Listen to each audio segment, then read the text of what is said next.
سورہ مبارکہ نساء میں اللہ تعالیٰ کا فرمانا ہے ان اللہ لا یغفر ان یشرک بہ، خدا ہرگز مغفرت نہیں کرے گا، معاف نہیں کرے گا، درگزر نہیں کرے گا اس سے شرک کیا جائے، اس کے ساتھ شریک ٹھہرایا جائے۔ شرک کو خدا معاف نہیں کرے گا کسی سے بھی۔ اور اس کے بعد ہے وَيَغْفِرُ مَا دُونَ ذَلِكَ لِمَن يَشَاءُ، اور اس کے علاوہ، شرک کے علاوہ اگر کچھ غلطیاں کی تم نے وہ معاف ہو سکتی ہیں، ان میں چھوٹ دی جا سکتی ہے۔ لیکن اگر شرک کر دیا، اگر حالت شرک میں مرے، ارتکاب شرک کر کے مرے، پھر مغفرت نہیں ہے تمہاری۔ جس نے بھی شرک کیا اس نے بہت بڑا گناہ انجام دیا، بہت بڑا، اس میں عظیم گناہ، عظیم معصیت عظمیٰ۔ اور ایک جگہ قرآن کریم میں ہے کہ شرک ظلم عظیم ہے، ظلم ہے بہت بڑا، غیر معمولی ظلم، ناقابل توصیف ظلم ہے شرک۔ یہ حساسیت ہے قرآن کریم کی۔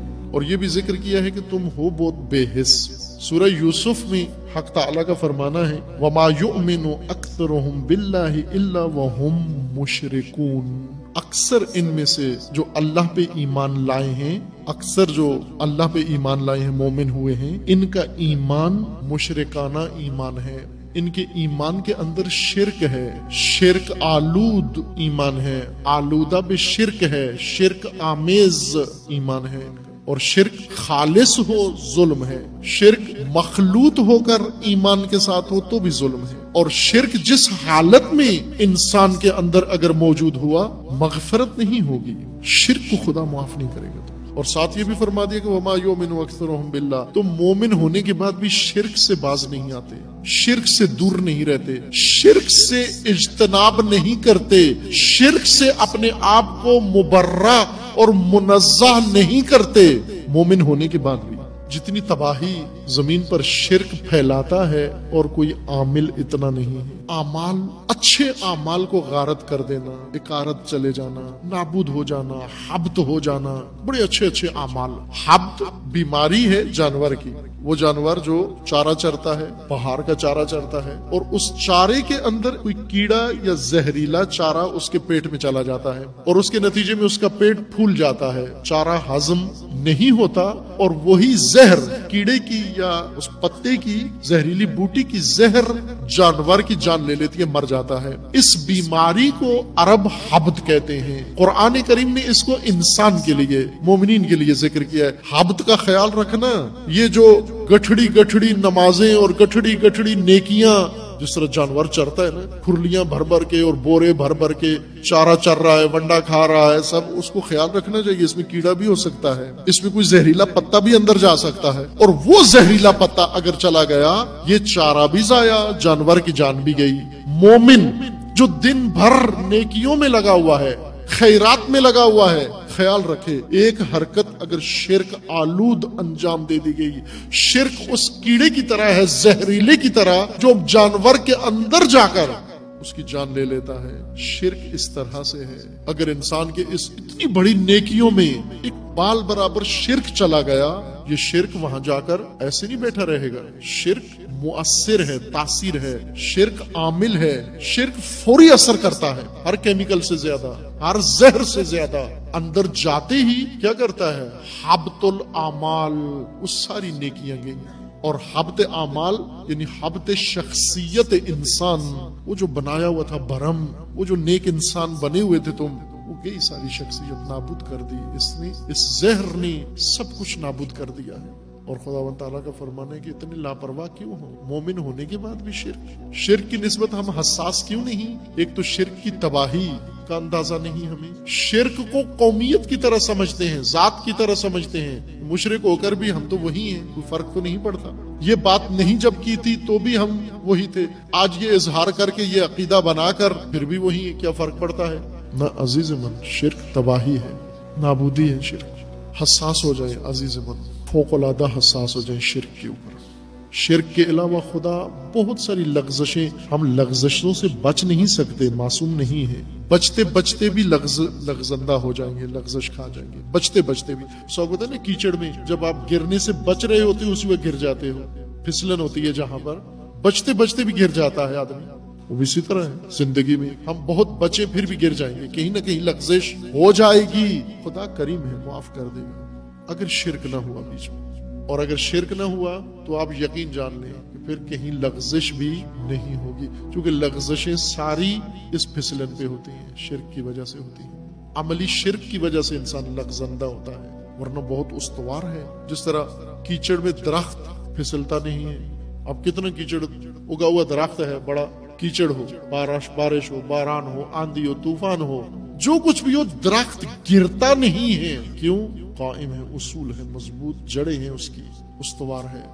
گرتا کون ہے؟ جو زمین کے اوپر ہو، جوتا پاؤں زمین کے اوپر ہو، اور زمین جب پھسلنی ہو جاتی ہے، لغزندہ ہو جاتی ہے، پھر انسان پھسل جاتا ہے اس سے۔ لیکن اگر گھڑا ہوا ہو، راسخ ہو، پھر کیچڑ میں بھی نہیں گرتا۔ شرک گرا دیتا ہے۔ اگر ایمان ہو، پھر جہاں دوسرے گر رہے ہیں وہاں آپ قائم ہیں، وہاں آپ استوار ہیں۔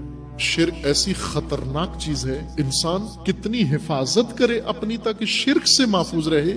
ہم جیسے لوگوں کے لیے جن کا اکثر وقت لہو میں اور لعب میں اور سرگرمیوں میں گزر جاتا ہے، پرواہ نہیں کرتے، خشیت نہیں ہے ہم میں۔ خشیت چاہیے، خشیت اگر ہو انسان شرک کو روک سکتا ہے۔ ایک چیز شرک کی راہ میں صد بن سکتی ہے، وہ ہے خشیت اللہ۔ خشیت یعنی پرواہ، چوکنا رہنا، ہمیشہ پرواہ رکھنا خدا کی۔ جیسے آپ کبھی کبھار ایسے کام کرتے ہو کہ پکڑے نہ جاؤ چھپ کے، مثلا گھر میں بچہ ہے، وہ کوئی حرکت کرنا چاہتا ہے نا، تو اس کی دو نگاہیں ہوتی ہیں، ایک نگاہ ماں پہ رکھی ہوتی ہے، ایک نگاہ اس شے پہ رکھی ہوتی ہے جسے اٹھانے جا رہا ہے۔ ایک نیم نگاہ ادھر رکھتا ہے، نیم نگاہ ادھر رکھتا ہے۔ اس کو کہتے ہیں خشیت، پرواہ رکھنا، دھیان رکھنا، کھٹکا رکھنا۔ لیکن کچھ ہوتے ہیں ماں بے شک گھر میں بیٹھی ہو، جو پرواہ کیے بغیر، کل عدم ہے، ماں ہے یا نہیں، کوئی پرواہ نہیں ہے، جو کرنا ہے کر گزرتے ہیں۔ یہ ہوتے ہیں جن میں کوئی خشیت نہیں ہے، لاپرواہ، لا ابالی، وہ جو ہمیشہ اللہ کو ناظر سمجھتے ہیں ہر کام کرتے ہوئے، دھیان اللہ کی طرف ہے، پرواہ ہے خدا کی۔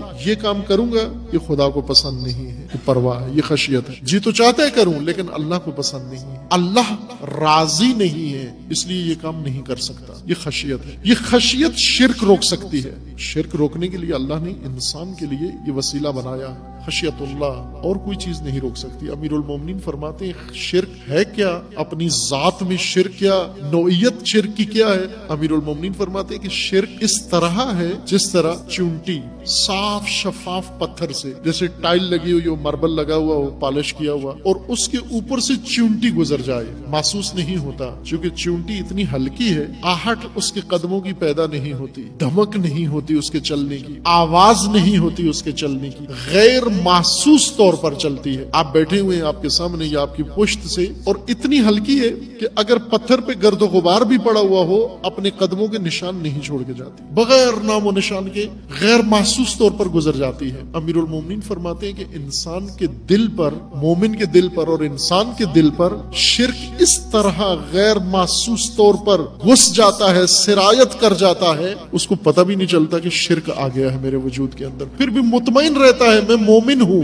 یہ سوچ کے بھی مومن ہوں، یہ کر کے بھی مومن ہوں، یہ انجام دے کر بھی مومن ہوں، یہ حرکت کے بعد بھی مومن ہوں، اس فیصلے کے بعد بھی مومن ہوں، اس تعلق کے بعد بھی مومن ہوں، اس اقدام کے بعد بھی مومن ہوں، چونکہ غیر محسوس ہے۔ کس کو پتہ چلتا ہے؟ اہل خشیت، جو بہت سخت چوکنا ہے، ذرا سی آہٹ پر جس کے کان کھڑے ہو جاتے ہیں، جو چار آنکھوں سے دیکھ رہا ہے، جو چونٹی سے زیادہ باریک اور بال سے زیادہ باریک چیز کو بھی دیکھ سکتا ہے، یہ پکڑ سکتا ہے، یہ شرک ہے۔ شرک سے پاک کرے اپنے معاشرے کو، اپنی مملکت کو، اپنے وجود کو، اپنی قوم کو، اپنے تفکر کو، اپنے مذہب کو پاک صاف خالص۔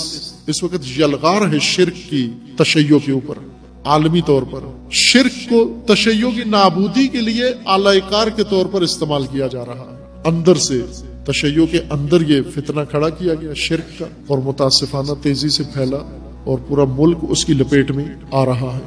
ہم جس ماحول میں ہیں، جس طرح کا دین ہمیں پڑھایا گیا ہے، متاسفانہ و ہزار متاسفانہ و صدہا ہزار متاسفانہ اس وقت بڑے بڑے علماء فقہاء کو شرک پر حساسیت نہیں، بے حسی ہے شرک کی نسبت، بڑی آسانی سے تحمل کر لیتے ہیں شرک کو، تائید کر دیتے ہیں شرک کی، چپ رہ جاتے ہیں شرک کے اوپر۔